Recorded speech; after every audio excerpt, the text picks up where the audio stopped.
Assalamualaikum warahmatullahi wabarakatuh.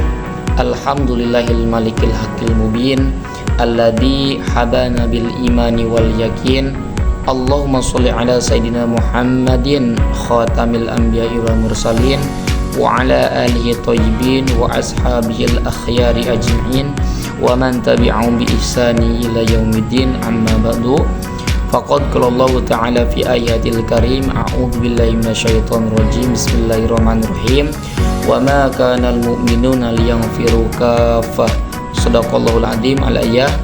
Wa qala nabiyuna Muhammad sallallahu alaihi wasallam, innamal a'malu binniyat. Al-hadis.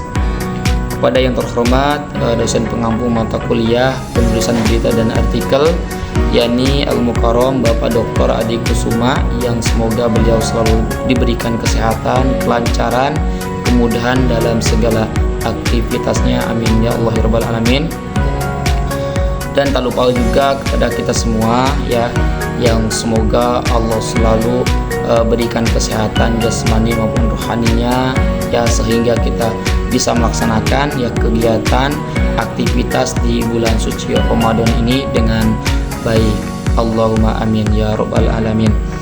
Pertama-tama dan yang paling utama, marilah kita panjatkan rasa puja dan syukur kita kehadirat Allah Subhanahu wa taala ya, yang telah memberikan kita beribu-ribu nikmat ya, yang mana nikmatnya kita bisa rasakan, baik nikmat Islam, nikmat iman, nikmat ihsan, dan nikmat sehat walafiat, sehingga kita bisa melaksanakan puasa ya, yang mana puasanya dari awal hingga sampai akhir kita full ya, dan selalu diberikan kesehatan ya, kelancaran dalam segala aktivitasnya, amin ya Allah ya rabbal alamin.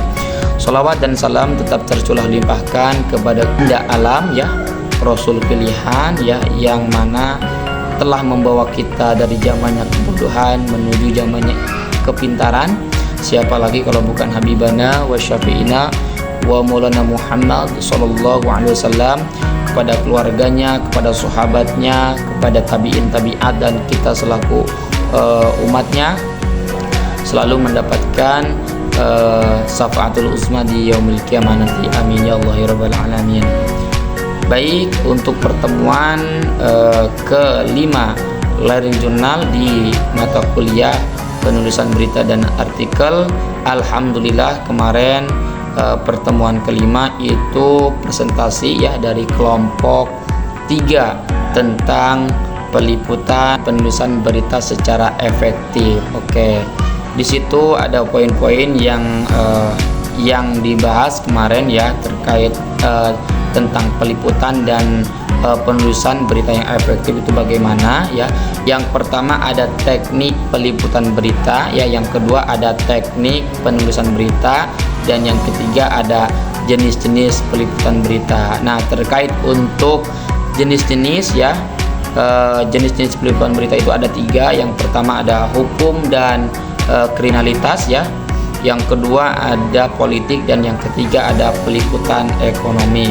Baik, untuk yang poin pertama untuk teknik peliputan berita dan teknik penulisan berita, mungkin Anda sudah memahami ya, karena ini itu tidak jauh dengan peliputan seperti peliputan artikel ya. Namun yang lebih jelasnya, peliputan berita ini harus disertai dengan fakta yang jelas gitu. Nah, di sini saya akan mengulas kembali terkait dengan jenis-jenis peliputan berita ya. Jenis-jenis peliputan berita ini ada 3 ya, yang tadi saya sebutkan. Yang pertama itu tadi ada hukum dan kriminalitas ya. Yang kedua ada politik, dan yang ketiga ada peliputan ekonomi. Untuk jenis-jenis peliputan berita ya, yang pertama tadi ada peliputan berita hukum dan kriminal. Nah, ini menjadi salah satu bidang jurnalis ya, yang memiliki peran penting dalam menyampaikan suatu informasi kepada masyarakat. Selain itu juga dalam peliputan berita hukum dan kriminal ini, di sini ada beberapa sumber yang harus kita ketahui ya dalam hukum dan kriminal. Yang pertama ada polisi ya. Polisi ini menjadi salah satu sumber pertama dalam kegiatan jurnalis, apalagi terkait dengan hukum dan kriminal. Itu yang paling pertama ya. Yang kedua ada pengadilan ya. Yang ketiga ada saksi ya. Biasa saksi ini menjadi poin ya dalam dalam hukum dan kriminal, pasti ada saksi. Nah, selain saksi di sini juga ada korban gitu. Jadi salah satu yang harus diutamakan ya ketika ada suatu kejadian, contohnya ada pembunuhan, pasti yang diutamakan di situ saksi korban ya gitu. Nah, selain itu juga ada tantangan dalam meliput suatu kasus hukum, baik itu hukum dan kriminal ya. Jadi yang pertama itu ada akses terhadap informasi, yang kedua ada keselamatan jurnalis, yang ketiga ada verifikasi jurnalis, yang keempat ada tekanan dari pihak yang berwenang atau masyarakat.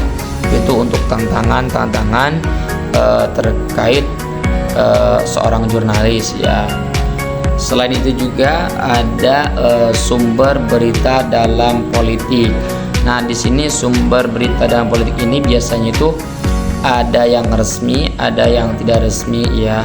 Adapun ada yang bocoran atau anonim.